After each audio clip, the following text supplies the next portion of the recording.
Path of progress is a term that's used very loosely to explain like where the growth trajectories are. But we've been using very, very interesting artificial intelligence programs to show us beyond what the path of progress would be. And we've actually been contrarians in a lot of ways to looking to where the path of progress is.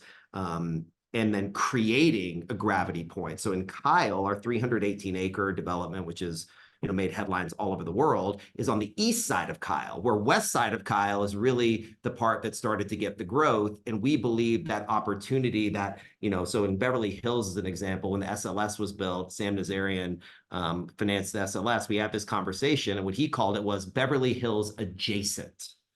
And so it became this term where we've taken that same concept of where Brooklyn was overlooked, but proximity, Jersey City was overlooked to New York, and the way, where the SLS is situated is not necessarily Beverly Hills, but it's close. We take that same philosophy to where our developments, where our purchases are. We want to be adjacent to all the growth so that we can get a discount to intrinsic value and then create value because of proximity down the road. It's massive, and I'll give you an example. When we bought this 50-acre parcel next to the F1 racetrack, we had a very strong belief that the Gigafactory could come close just because of the land requirements and reading their RFPs to understand what they need. Gigafactory ended up coming in a month later, which boosted the value of that property. But you can have within a high degree of certainty where these companies are going to go, where their leases are going to go, just knowing what their footprints are, knowing what the demand is going to be. But seeing that,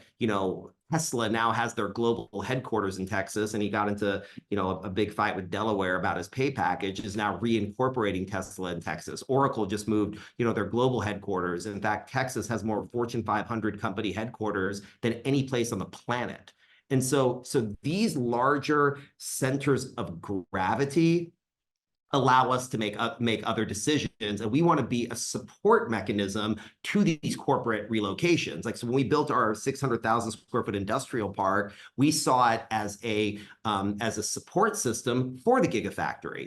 What we're doing with our small office building in downtown, same point. There's all these residential pieces coming, but companies that want smaller footprints in a post-COVID world, that have staircases on the outside, balconies, and don't want these 400,000 square foot. Where are they going to go? So everything that we've built, including Kyle, which is right off the 130 tollway where the Gigafactory is, all of the workforce is going to live in this area. So what we believe real estate to be is a response to people.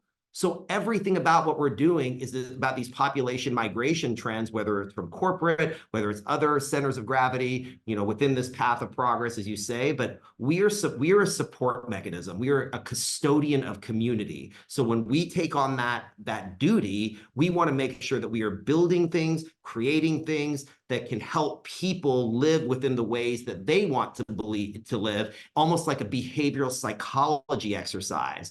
So that is the difference between how we actually see things. And we joke, internally, that we're looking for the right angle, not the best angle, not the perfect angle, the right angle, which is incidentally the golden triangle of Texas. It's in a right angle. The way you build a building is a right angle. So it's not about the best, it's not about the perfect, but it's the right one for that community, for that individual, for that small business, and all of the things that come along with it.